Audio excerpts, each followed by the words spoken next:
Welcome to Agency Bytes, a podcast for agency owners, hosted by agency veteran and coach Steve Guberman. Agency Bytes is a podcast focused on delivering actionable agency information from agency experts in about 25 minutes. Why 25 minutes? Because who has the attention span for much more these days? And you can squeeze in a listen between meetings with time for a bathroom break or coffee refill before your next meeting.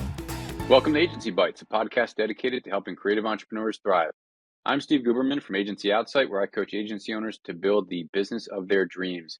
My guest this week is Greg Bellinger. He's the co-founder and CEO of White Rabbit. They're a web and mobile development agency with nearly 100 in-house team members across 3 countries. Since co-founding the company in 2016, Greg has built it into a trusted partner for top agencies and creatives, known for high-quality digital and work and a strong technical culture. Greg, great to have you here. Thanks for joining me. Yeah, excited to be here. Good intro, Steve. So nearly 10 years in running White Rabbit. Give us kind of the backstory. You and your partner launched it. What was the launching point for that? Yeah, I guess it has been nearly 10 years. So yeah, my co-founder Abhilash, him and I are both technical founders, and we started White Rabbit Group with the tenets of supporting agencies and creative studios. Another one of our tenets was making sure that everybody's in-house, so hiring everybody full-time. Everybody's a full-time employee. We don't hire any contractors. We don't do any, part-time employees at all. And it's something that we founded the company on, and it's something that we're still doing today. Pretty proud of that. And, we do that for reasons of, cost is one thing. The biggest thing for us is our culture and our team. And when you have everybody that's in-house and fully dedicated, you can really harbor, a great culture. So yeah, White Rabbit Group, we're both technical founders. Our team we're not a full service agency. We really focus on engineering. We have a small UI UX team, but not a full service. And we focus on just the engineering. So I kind of started out coding in 2008, started as a front end developer. My co-founder Abhilash, he is more of the back end mind. So, my front end mind, his kind of back end, both technical co-founders. We went all in on supporting agencies and coding websites for them, web apps, mobile apps. And now we're, just about 100 people, and we're in 3 countries, Colombia, India, and the US. And still, we own those 3 entities in all 3 of those countries, and everybody's a full-time employee. So. Love it. So for people listening that might be like, all right, I have a small shop, or I want to start a shop, that kind of accidental entrepreneurs that we often talk about as technical co-founders, how many years in, and maybe you're still doing it today, but how many years in were you like, I got to stop writing code and start being a CEO and running a business? Or are you still writing code? I don't consider myself a developer at all anymore. And I guess how many years in, I started coding in 2008. I probably hand coded the first, 10, 12 websites. And I continued to stay in the code and writing code. But by the time White Rabbit Group came around, I was still looking at code, reviewing code, and maybe even a couple of those sites, I was definitely in the code in the initial phases of starting White Rabbit Group. But one of our first hires was a developer. Like we knew we wanted to scale. We had the business model. We knew our target market. And so we hired, one of our first hires is a developer. And so he was focused on writing the code initially for mainly all the projects. And I got out of it probably within a year, but my specialty and where I'm pretty good at is the product management side and project management. So I stayed in the weeds on project management for a long time, maybe too long, managing projects, still being very client facing. And only recently in the last couple of years, have I really pulled away from that. Probably maybe the last few years. And so it's been huge stepping away and allowing our team to really, manage everything, do the client management. And it's, the output and like our company as a whole has just gotten so much better since I've stepped away and let people, our team actually do the work. And then I can focus on, vision, CEO, actual CEO tasks, that actually being, a product manager, and being in the weeds with our design team and our development team. And so, yeah, I was about a year with the code, and then just about 3 years ago, and I kind of stepped away from the day to day. What was the pivot point that said, "Hey, I've got to start moving away from this," or like what brought you to that point? I think it's multiple things over time. It wasn't like an overnight thing. Um, but I just, yeah, I don't think there was kind of one moment that kind of brought me to that. It kind of slowly happened over time. But Nice. now that I'm Yeah, like I think it. standing back today, it's like it's just been so beneficial for our company. Me not being in the weeds so much. So Yeah, yeah.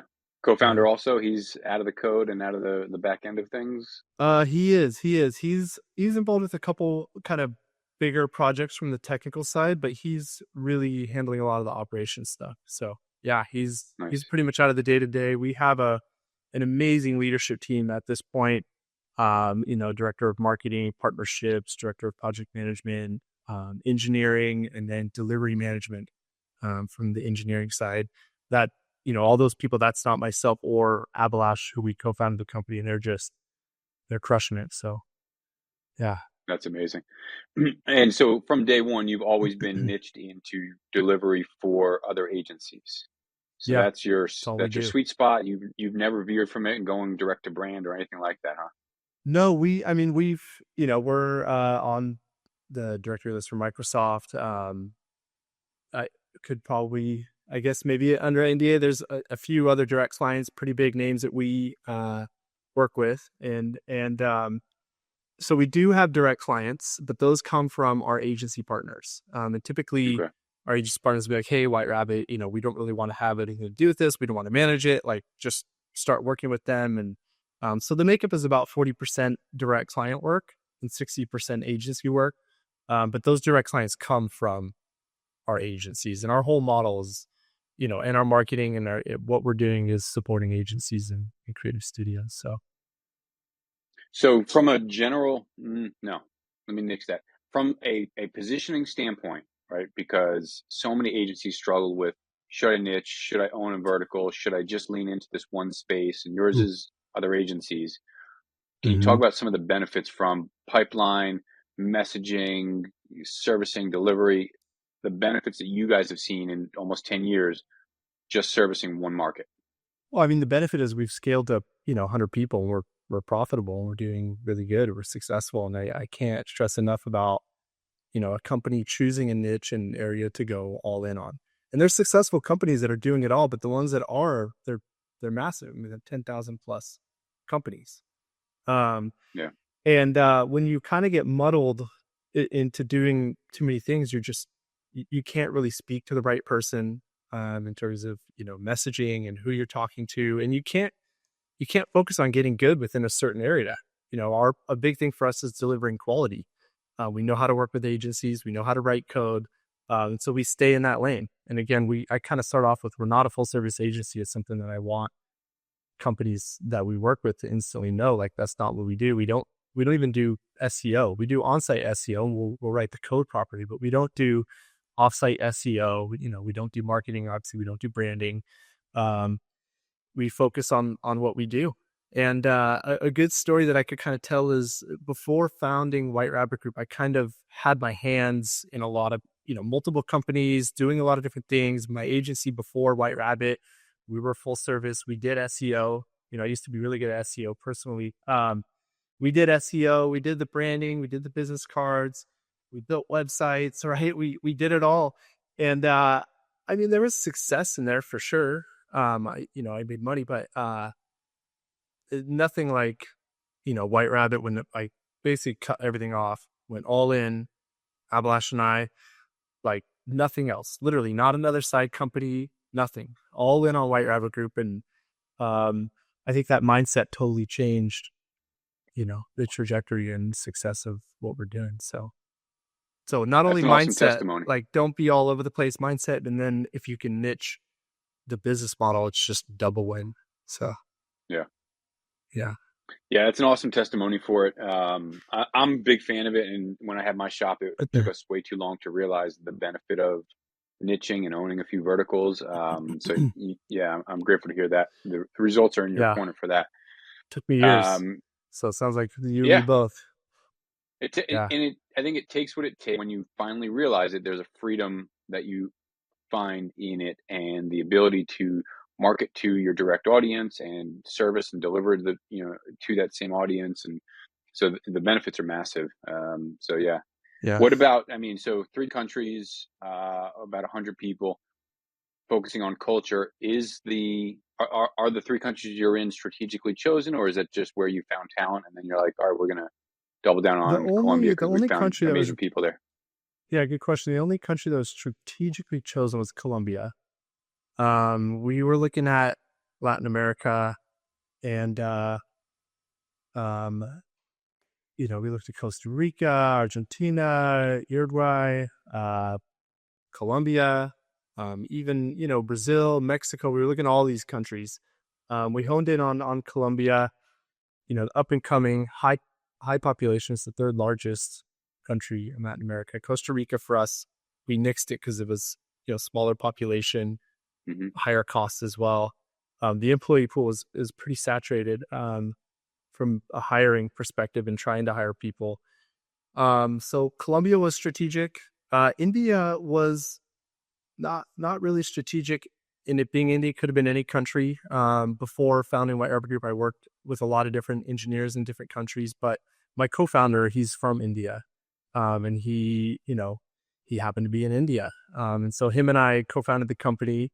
And so we set up base in India where he was located. He now lives in California.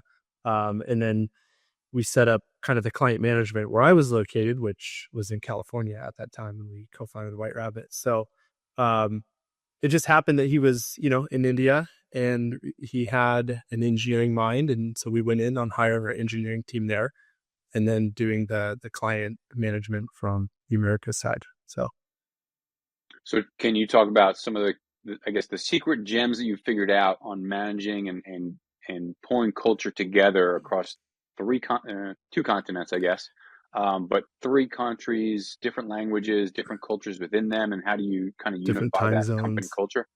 Yeah, Yeah, different time zones, everything. it's a difficult one. I think we're doing it pretty well. There's still things that we could do better at, as there always are. But I don't know. The simple answer is like we care. I care a lot about our culture and that team and our people, and I think that gets felt all the way through. Like we genuinely, um, I genuinely care about everybody that works at White Rabbit Group. But we have certain things that we do. One of the things that comes to mind is we flew everybody to Bali a few years ago. The whole team got everybody in person. Rented out a place in Ubud, Bali, and had the whole resort to ourselves. And it was, we were there for almost a week, and it was just a really good Wow. time. And getting people in person and building those in person connections are key. Every relationship that I've had after I've met them in person, it's always changed. I don't know if you've experienced it yourself, but getting Yep. people in person is important. We obviously can't do that. Even every year is tough, but we try to have local meetups, and when we can, every kind of 2 to 3 years, we have them planned for next year. We try to get everybody in person together. So Yeah, that's a huge lift to do every year, but every few years, I love that. Do yeah, each of the countries do their own kind of local culture, local events, we do. holidays, things Yeah, like they that? meet up. We're doing local meetups every year. Yeah, So that's awesome. yeah, yeah. Are you still involved in the hiring process? Not so much. Okay. No, I used to be. Uh, I used to have the final interview for every single person that we hired. I think until we hit like 50 to 70. It was for a pretty long time. Yeah. It was one of those things that maybe it was necessary, but maybe not. One of those things that we're trying to hold on to it, and our team's crushing right now with the interview process and bringing on people that are like-minded, because we've defined our culture and then we hire against it. And so I don't need to be in those interviews anymore, but I did hold on to that for quite a while. But no, I'm only involved in, director level, pretty key hires. Yeah. So yeah. And so owning vision, owning kind of the CEO role, what's some of the things that you've got on the horizon for the agency and, growth or, new products, things like that? Yeah, my goal for White Rabbit Group in a very positive way is to step away as much as possible and allow the company to operate without me as much as possible.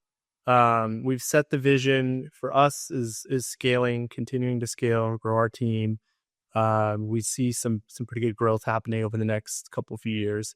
Um, and what I'm spending my time on is really kind of future vision stuff. Right now, we're working on a product that our entire company is operating on. It's a project management financial tool that we're actually planning to launch and bring to agencies as soon as next year. Wow, Um, cool. we kind of, you know, I'm sure you've experienced this, but we looked at a lot of different softwares for our company to run and manage. And it ended up, we had to run 5 different softwares to run our agency. And so we just ended up building our own. And our entire company is running on it right now. It's, again, a project management financial tool. So that's something that I've been kind of heads down. I love building things from the ground up. So that's been fun. We're also going to be launching a new service company this year as well. So a whole new vertical. It is niche, again, kind of staying in the niche lane. And then of course I'm still spending time CEO vision and working with our leadership team at White Rabbit Group. And so that's where I'm spending a lot of my time and, taking us as a company, not just White Rabbit Group, but then scaling and building other companies. So Love that.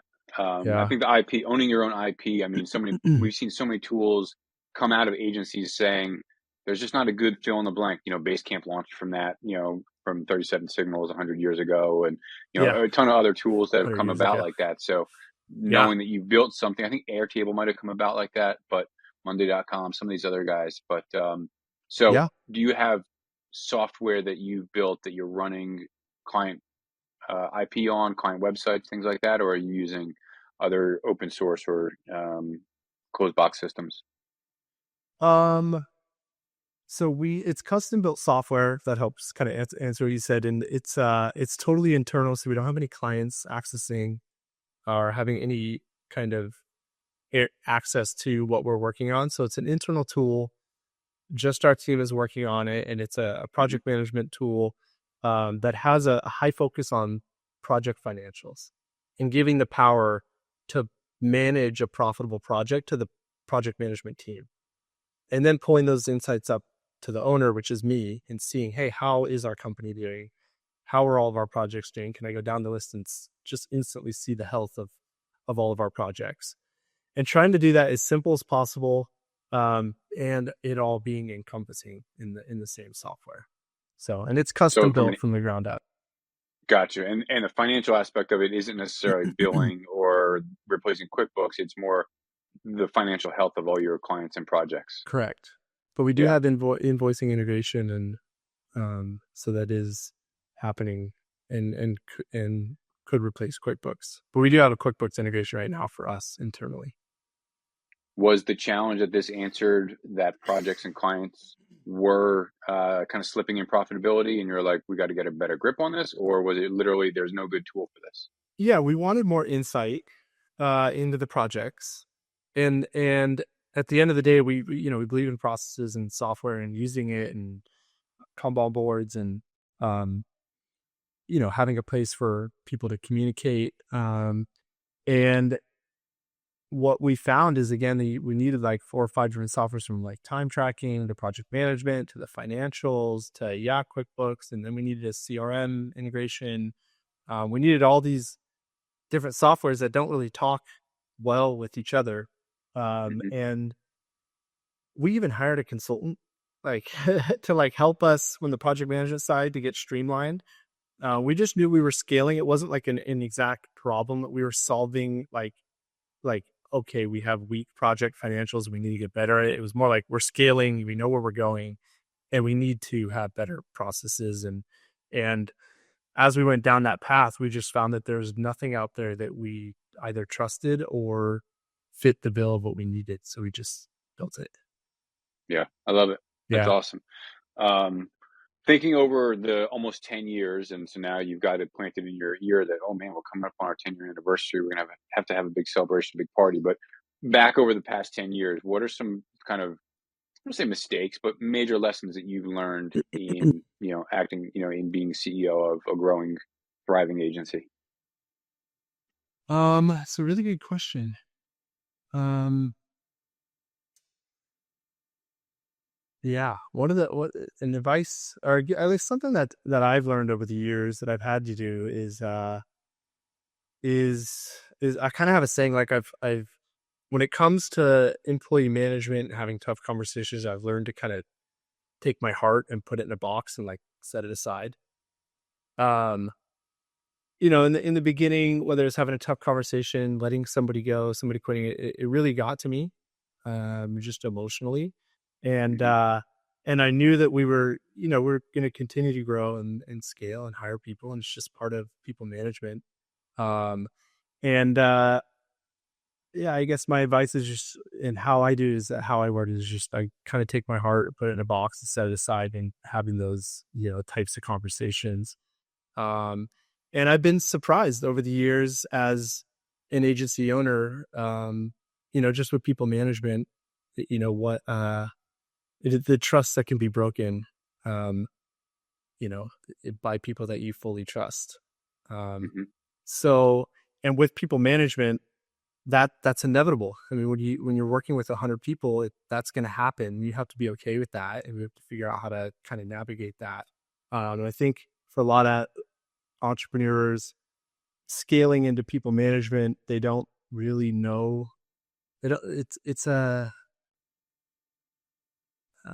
As you become an entrepreneur and you scale things, people think entrepreneurship is like this. It has this really positive light, but there are lots of ups and downs, and I think a lot of that comes with the people management, and you have to be okay with it. And a lot of people aren't really made for that. I think, especially even Yeah. like entrepreneurs that like to stay kind of in their lane and working on things at the ground level. Um, so people management is I've learned a lot over the years. And for me, I like it. I enjoy it. I love my kind of word is for if I were to pick one word that I try to live by, it's create. I just love creating things from the ground up.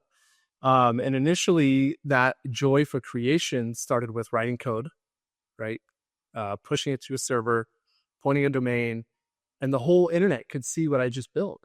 Yep. And now my passion, which is create, has kind of morphed into creating this culture and profitable business. And I love it at this point.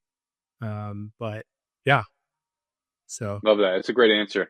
I do think a lot of creative professionals, business owners, uh, adopt the word entrepreneur, almost like synonymous with I own a business, so I'm an entrepreneur. And curious, how do yeah. you define entrepreneurship? How do I define it? Yeah. Well, you asked that question. It's what went through my mind. How do I define entrepreneurship? Well, obviously, I would say my quick answer is creating something from nothing, and following through with it. And I think profitability in entrepreneurship and building something that's sustainable is key. Hmm. And so, to me, that's entrepreneurship. But I think there's another side of entrepreneurship that, like, when I was going through college, the first time I heard the word entrepreneurship was in college. Um, I mean, before that, I have not had a job since I was 18. I mean, I've kind of always done my own thing. I've built things, started companies, sold things. I was in real estate notes, like flipping real estate notes a long, long time ago.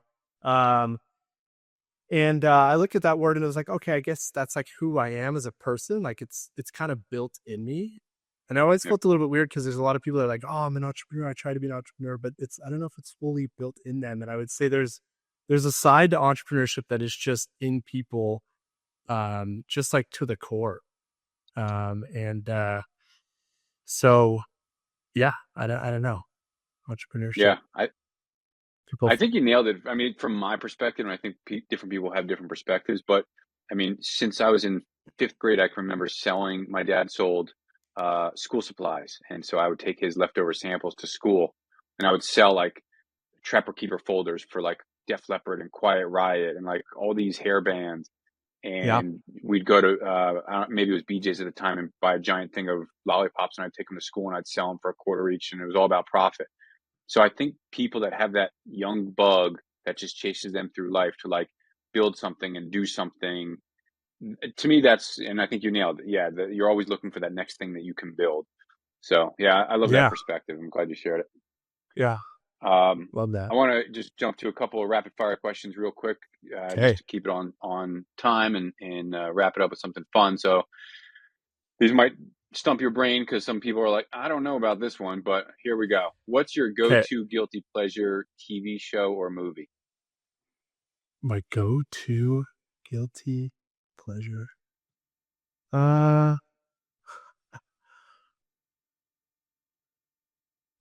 Rapid fire. I don't really watch.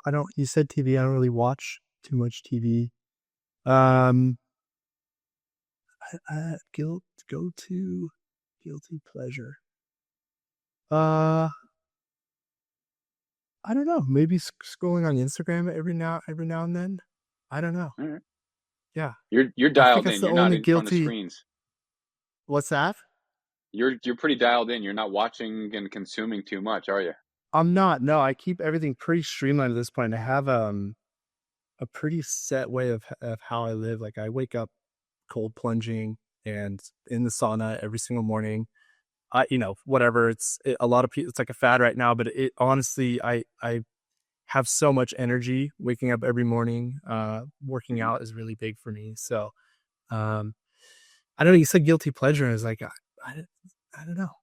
What came to mind was like running or mountain biking, but those are not really like guilty pleasures. That's just what I like to do. So sweet. Yeah. You're dialed in. I love it. If you could send a 2-word text to your younger self, what would it say? Ooh.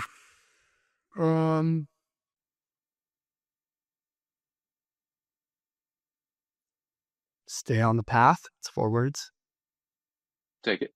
It's worth Yeah. it. Yeah. Stick to the path. I like it. And then finally, if you could hire any famous person to work in your agency, who would they be? Ooh.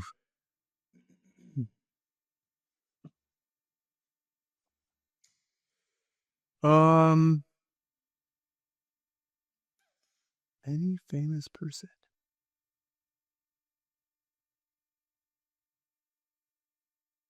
I don't know. We got to go after sales, and I think Steve Jobs is a phenomenal salesman, so I'd bring him on and grow sales. Yeah, he could sell pretty much anything. Yeah, he was a closer. Yeah. Awesome. Well, I appreciate you racking your brain for those last 3, Greg. Love what you've been building. It's an inspiration to a lot of agencies. I'm sure you support tons of agencies that also benefit from what you've built and you and your team have built. So thank you for joining us and sharing about your process in building White Rabbit over the past decade. So thank you very much. I appreciate you. Thank you, Steve. Thanks again for tuning in to Agency Bytes. If you know someone with expert knowledge on a topic that agency owners would love to hear about, go to agencyoutsight.com/podcast-guest and nominate them.